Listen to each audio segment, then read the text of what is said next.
बहरहाल छत्तीसगढ़ के बाद अब रुख मध्य प्रदेश का करते हैं, जहां 24 विधानसभा सीटों पर होने वाले उपचुनाव को लेकर बीजेपी और कांग्रेस ने तैयारी तेज कर दी है। हालांकि जमीनी स्तर पर बीजेपी उपचुनाव की तैयारियों में आगे निकलती नजर आ रही है, पर कांग्रेस भी गुपचुप तरीके से अपने मोहरे बिछा रही है। ये 24 उपचुनाव के नतीजे तय कर सकते हैं कि सत्ता की चाबी आने वाले समय में किसके हाथ में रहने वाली है। सबसे ज्यादा महत्वपूर्ण ग्वालियर चंबल संभाग की 16 सीटें हैं। ये 16 सीटें तय करेंगी कि प्रदेश में सत्ता की कुर्सी पर कौन रहेगा। कुल मिलाकर अगर ये कहा जाए कि कोरोना संकट के पहले मध्य प्रदेश में शुरू हुआ सरकार बचाने और गिराने का सिलसिला उपचुनाव के नतीजे आने के बाद ही खत्म होगा। चर्चा शुरू करें उससे पहले देखते हैं हमारी एक रिपोर्ट।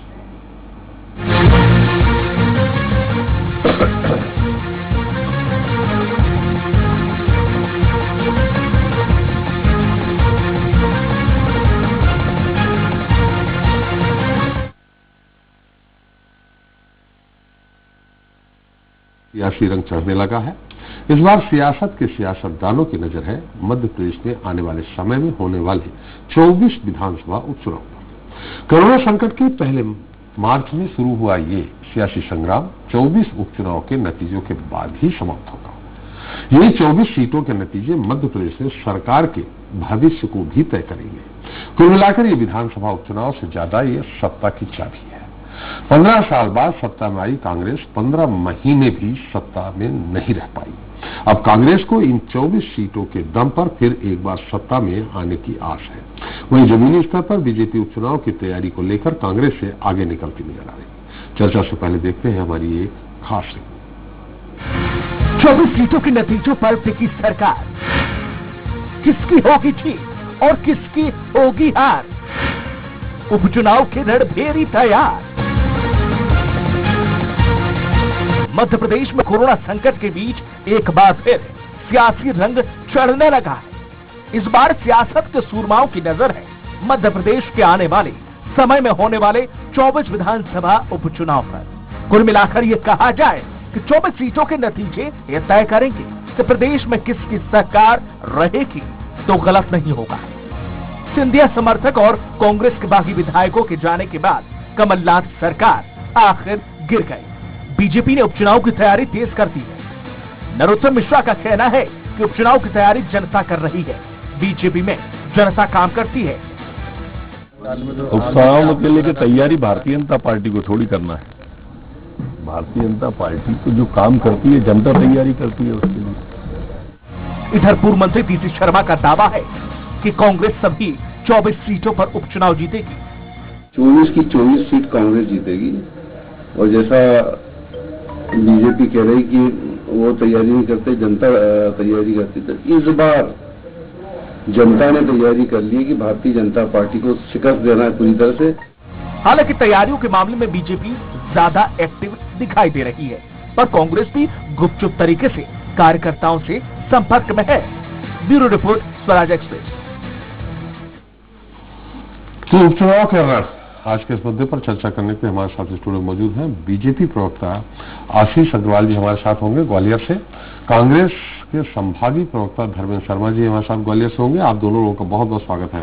वरिष्ठ पत्रकार अरुण पटेल जी एक बार हमारे साथ फिर है, आपका एक बार फिर स्वागत है पटेल जी। और हमारे सहयोगी अरविंद चौहान भी हमारे साथ रहेंगे। अरविंद, हम आपके पास समय रहा तो निश्चित तौर पर आकलन के लिए जरूर आएंगे, लेकिन हमारे साथ है ग्वालियर से प्रवक्ता बीजेपी और कांग्रेस के हैं, हम उनसे भी बात करेंगे। एक बार पटेल जी, पहले हम इन चुनावों को लेकर के हम थोड़ी सी बात कर लें कि यहां मुझे दिख रहा है जिस तरह से बीजेपी ने अपने विस्तारक भेज दिए, यानी आप भी जानते हैं पूर्णकालिक, वो अभी से तैयारी करने लगे हैं।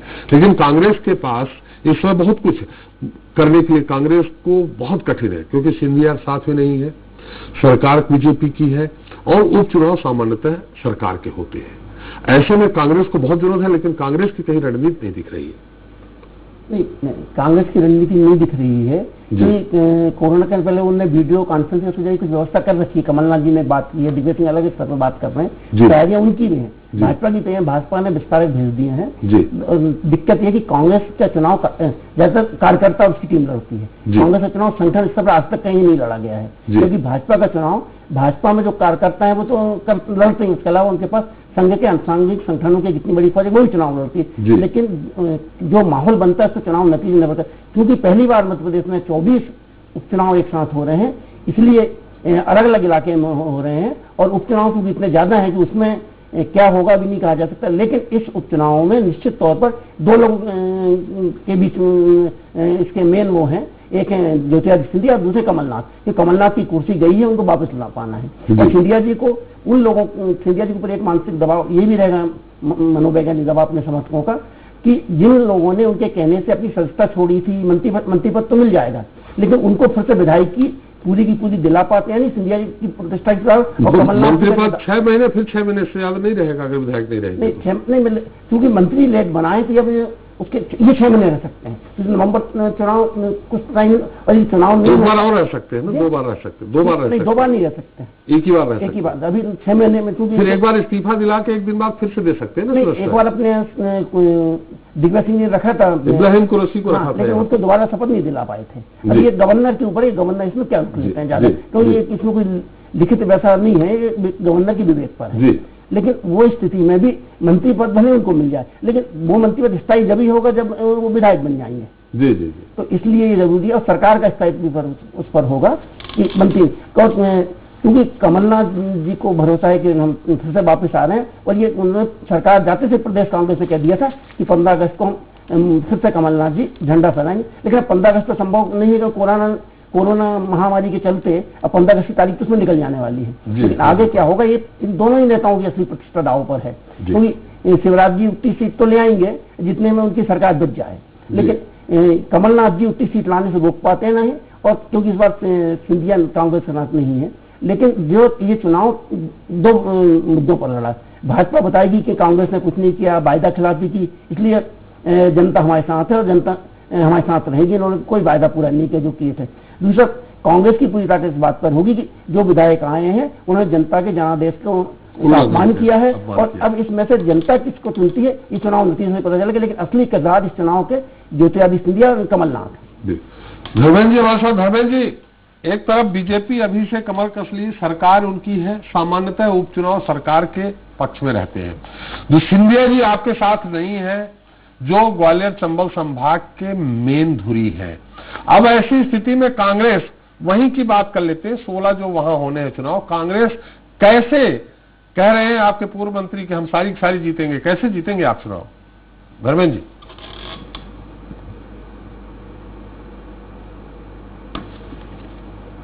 सर 16 सीटों पर जो चुनाव होना है जी, मैं आपको स्पष्ट तौर पर बता दूं जी, ये सारे के सारे लोग जी जो कांग्रेस पार्टी से विधायक बने थे जी, इन्हीं के क्षेत्र की जनता इनको इस बार जवाब देगी। और ये लोग किस मुंह से वोट मांगने जाएंगे?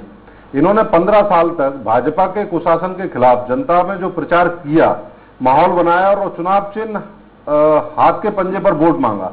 अब ये क्या कहेंगे जनता से कि हम लोग बिक गए, हम लोगों ने बीच मझदार में कांग्रेस पार्टी छोड़ दी, हम लोगों ने भाजपा से साठगांठ कर ली, अपने मंत्री पद के लिए, सत्ता की मलाई खाने के लिए हम लोगों ने मां समान पार्टी की पीठ में छुरा भोंपा है, इसलिए आप हमको वोट दें जी। इन सबको जनता उल्टा सबक सिखाएगी। आप मान के चलिए सर, इस चुनाव में 16 में से कम 14 सीटें आज की डेट में कांग्रेस जीत रही है।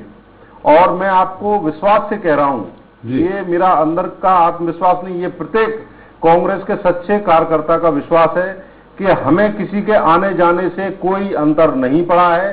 कांग्रेस ग्वालियर चंबल संभाग में 16 की 16 सीटों पर मजबूत है और दमदारी से हम चुनाव लड़ेंगे। और इन सबको, जिन लोगों ने कांग्रेस पार्टी के साथ गद्दारी की है, उनको सबक सिखाने का काम करेंगे।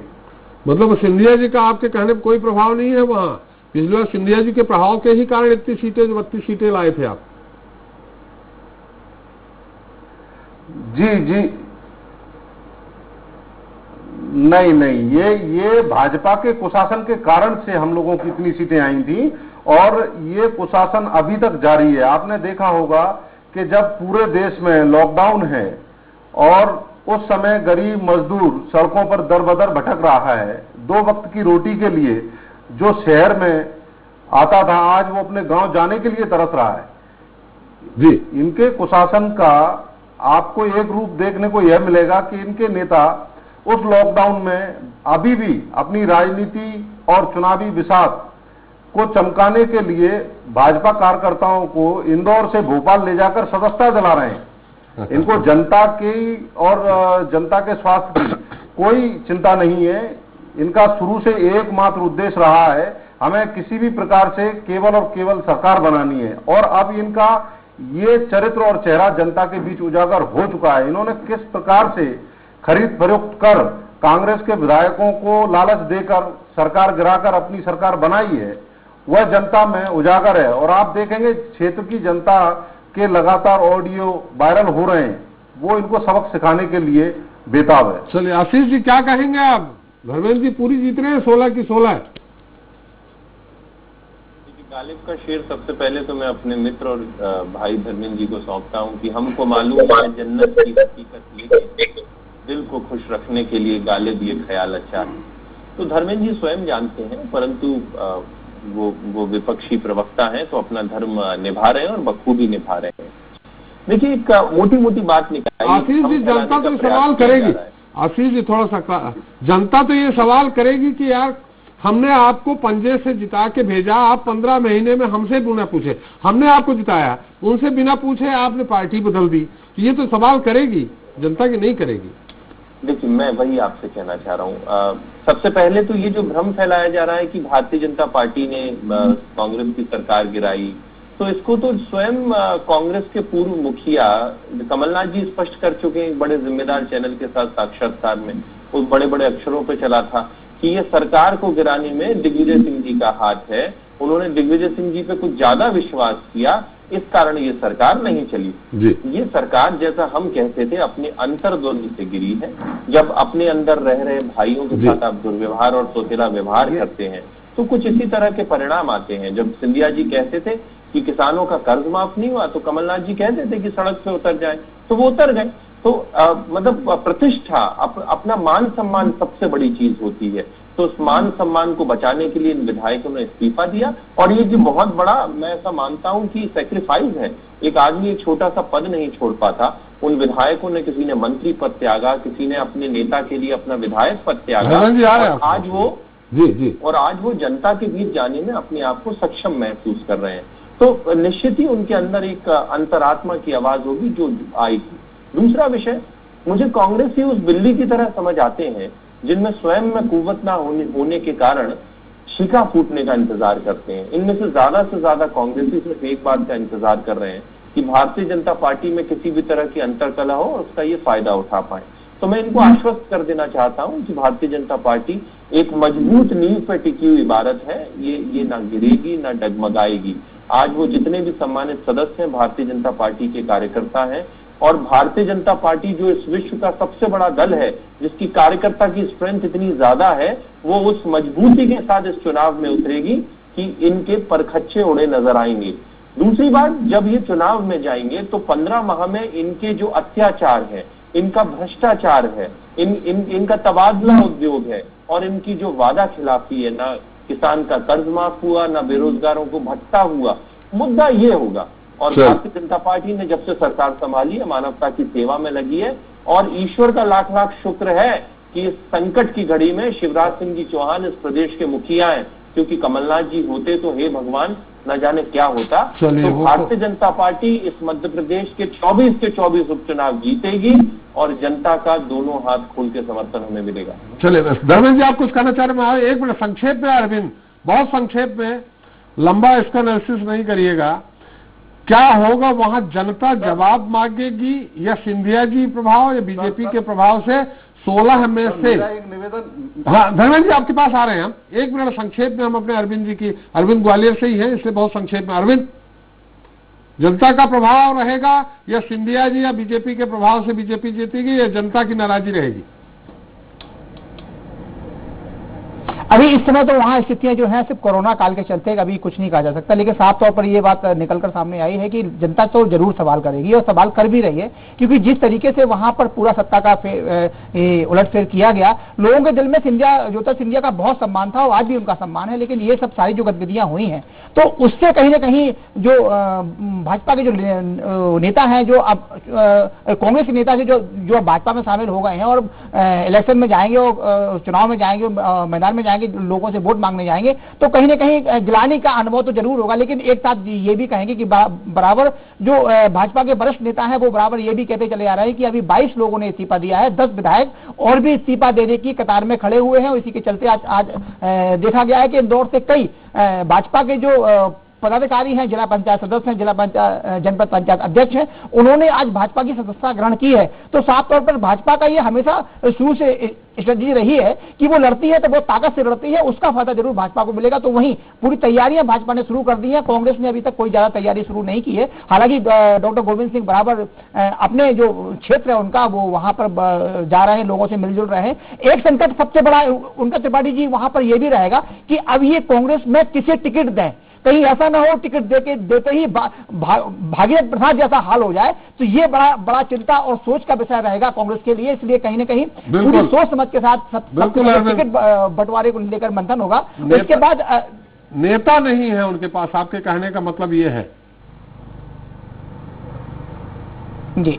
और जो नेता है भी वो कहीं ऐसा ना हो टिकट देने के बाद वो जाके भाजपा की गोदी में बैठ जाए, ये बड़ा चिंता का विषय है। क्योंकि अब ग्वालियर विधानसभा क्षेत्र की बात करें तो जिन लोगों के नाम आ रहे हैं वो कट्टर सिंधिया समर्थक माने जाते हैं। अगर हम भिंड की बात करें, राकेश चौधरी की बात करें, तो वो भी कट्टर सिंधिया समर्थक माने जाते हैं, जिनका नाम चल रहा है कांग्रेस से टिकट देने का। तो ये बड़ी कहीं ना कहीं चिंता का विषय बना हुआ है। कांग्रेस ये सोचने पर मजबूर है कि वो उन लोगों को टिकट दिया जाए कि न दिया जाए। अगर टिकट दे दिया जाए तो कहीं ऐसा ना हो जैसा कि भागीरथ अरविंद धर्मेंद्र जी से पूछ लेते। धर्मेंद्र जी क्या कह रहे थे आप, और अरविंद जी के एनालिसिस की जनता सवाल तो करेगी।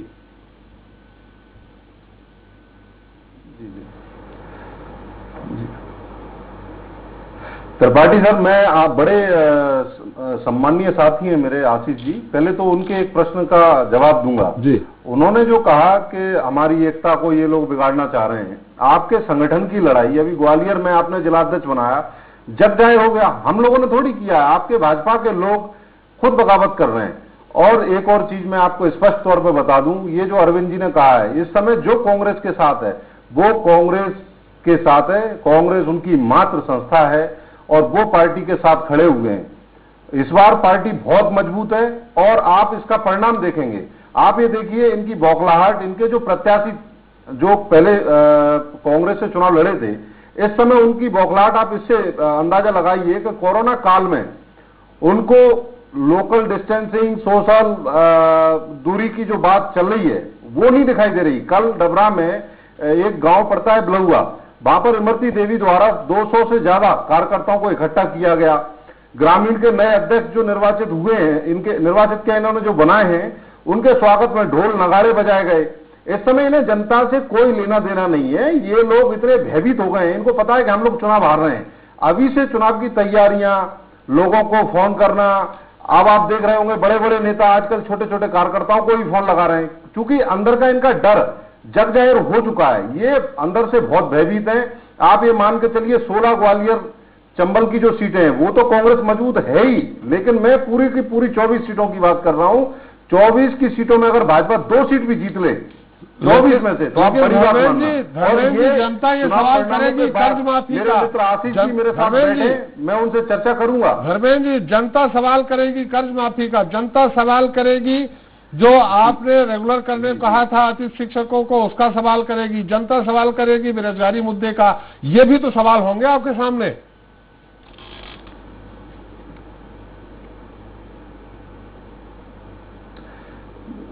बिल्कुल। कमलनाथ सरकार ने शुद्ध के खिलाफ जो युद्ध छेड़ा, उससे जनता में कमलनाथ जी का आज भी सम्मान है। हमने कब्जाधारी जो दबंग लोग थे, जिन्होंने गरीब जनता की, सरकार की जगह दबा कर रखी थी, वो छुड़ाने का काम किया। जनता को पता है कि हमने भू माफियाओं पर कितनी बड़ी कार्रवाई की। ये कुछ लोग इन कार्रवाइयों से परेशान थे, इनको पता था कि जनता में शुद्ध के लिए युद्ध इतना बड़ा कैंपेन बन चुका है। ये कांग्रेस जनता के दिल में जगह बना रही है। इसीलिए भाजपा के लोगों ने षड्यंत्र कर, खरीद फरोख्त कर बीच में सरकार गिराने का जो कुकृत्य किया है, इसका परिणाम इनको चुनावों में मिलेगा। मेरा एक और भाजपा के मित्र से प्रश्न है, जैसे इन्होंने कहा कि इन्होंने खुद सरकार नहीं गिराई है, सरकार अपने आप गिर गई, तो आपके बड़े नेता उनके इस्तीफे लेकर राज्यपाल के पास क्यों जा रहे थे? इसका जवाब है आपके पास? नहीं, आप ही के लोगों ने गिराई जब जाहिर हो चुका है कांग्रेस ने ही गिराई धर्मेंद्र जी। एम के एम किसी भी प्रकार से केवल और केवल सरकार बनानी है, जनता को मूर्ख बनाने का काम करना। जी आशीष जी। सर आपने लालच दिया, मैं दोबारा दोहरा देता हूं, कमलनाथ जी अब आप चुनाव में आइए, उपचुनाव में आपका आमना सामना होगा जनता से। धर्मेंद्र जी अब उनकी बात है, उनकी बात आ जाने दीजिए, आपको पर्याप्त मौका दिया, आपको पर्याप्त मौका दिया, आशीष जी की बात आ जाने दीजिए। जी देखिए, मैं कह रहा हूं कि अब इस विषय में कोई भ्रम की स्थान बचा नहीं है। कमलनाथ जी ने स्वयं स्पष्ट कर दिया है कि दिग्विजय सिंह जी पे अति विश्वास करने के कारण ये सरकार गिरी। ये सरकार अपने अंतर्द्वंद से गिरी, अपने अंदर नेता सरकार, आशीष जी सरकार गिर गई, सब कुछ हो गया, अब तो आपकी सरकार बन गई। अब ये कि जो 16 जगह जो 24 उपचुनाव होने हैं, देखिए कुछ न हो, इंदिरा जी भी चुनाव हार गई थी राजनारायण जी से। उपचुनाव में कमलनाथ जी हार गए थे सुंदरलाल पटवा से, पहली बार गढ़ ढहा था, सिर्फ इसलिए कि अलकानाथ जी से उन्होंने इस्तीफा दिलवा दिया था। पब्लिक ने कहा मैंने अलकानाथ जी को जिता के भेजा, आपके घर का मामला है, और उपचुनाव हार गए थे पहली बार। ऐसी स्थिति में जनता सवाल करेगी कि हमने आपको चुनाव भेजा जिता करके हाथ से, और आप फिर आ गए वोट मांगने, ये सवाल तो आएगा। देखिए, 15 माह जो कमलनाथ सरकार के बीते, वो भ्रष्टाचार के लिए जाने गए, वो अत्याचार के लिए जाने गए, वो वादा खिलाफी के लिए जाने गए। तो जनता जानती है कि किसान का कर्ज माफ नहीं हुआ, बेरोजगारों को भत्ता नहीं मिला, निराश्रितों को पेंशन नहीं मिली, हर खेत के आगे फूड प्रोसेसिंग यूनिट नहीं मिली, और बड़ा तो क्या अपराध का ग्राफ। तो जनता तो स्वयं इस बात पे आमादा है कि इन 24 के 24 सीटों पे उतर के कमलनाथ और दिग्विजय सिंह जी की जोड़ी पर आखिरी कील ठोक दे। तो मुझे ऐसा लगता है कि राजनीतिक दल एक परीक्षार्थी की तरह होते हैं। कांग्रेस अपनी तैयारी कर रही है, हम अपनी तैयारी कर रहे हैं, मगर जनता तय कर देगी कि किसकी तैयारी ज्यादा बेहतर है। भारतीय जनता पार्टी एक जीवंत संगठन है। हम हमेशा चुनाव के समय काम नहीं करते, सतत काम करते हैं। तो वर्तमान समय में हमारा कार्यकर्ता जो सामाजिक सरोकार का परिचय देते हुए मध्य प्रदेश के 3.5 करोड़ लोगों तक अपनी पहुंच बना चुका है अन्य सहायता के माध्यम से, वो हमारे पास इस चुनाव में एक बेहतरीन सकारात्मक कदम के रूप में साबित होगा।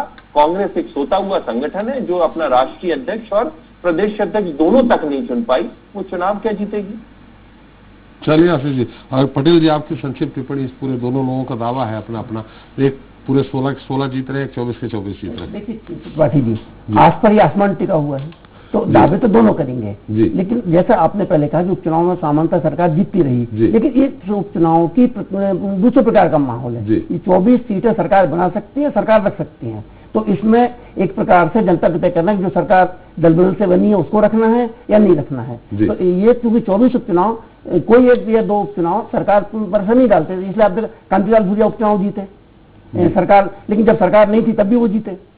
अरुण यादव पहले ज्यादा मार्जिन से जीते भाजपा की सरकार थी शिवराज जी की। तो कभी कभी उपचुनाव में भी नतीजे वैसे, लेकिन ये उपचुनाव सरकार को रखने या सरकार को बनाने का फैसला करेंगे। इसलिए इस समय मतदाता का मानस दूसरा होगा कि सरकार रखना है या सरकार को विदा करना है, मतलब इतना ही और मतदाता के भरोसे किसकी बात गले उतरी, भाजपा की या कांग्रेस की, इस पर चुनाव परिणाम सामने आएंगे। जी बिल्कुल सही है। बहुत बहुत धन्यवाद पटेल जी, आपका बहुत धन्यवाद। धर्मेंद्र जी आपका, आशीष जी और अरविंद आपका हमारे साथ चर्चा में शरीक होने के लिए। तो कुल मिलाकर कहते हैं कि सियासत संभावनाओं का खेल है, और बीजेपी हो या कांग्रेस, दोनों ही दल इन 24 उपचुनाव में सत्ता की संभावना देख रहे हैं। हालांकि जिस तरह से सिंधिया और कांग्रेस के बागी विधायकों के जाने के बाद कमलनाथ सरकार गिरी थी, ऐसे मतदाताओं का रूख भी इन चुनाव के नतीजों पर असर डाल सकता है। अब देखना यह होगा कि उपचुनाव के दौरान 15 महीने के अंतराल में दोबारा वोट डालने जाने वाला मतदाता क्या सोचकर वोटिंग करता है। लेकिन कांग्रेस को यह भी नहीं भूलना चाहिए कि भाजपा का निचले स्तर तक का कैडर बेस कार्य करता है, और मौजूदा समय में प्रदेश में कमल का ही राज है। ऐसी स्थिति में सत्ता में होने का भी लाभ भाजपा को मिल सकता है। और इस सबसे अलग खास बात यह है कि 24 में से 16 उपचुनाव ग्वालियर चंबल संभाग में होंगे, जहां सिंधिया घराने का काफी प्रभाव है और सिंधिया भगवा रंग में रख चुके हैं। इसी के साथ जनता मांगे जवाब मिलता है। फिर हाजिर होंगे नए मुद्दे नए सवालों के साथ। नमस्कार।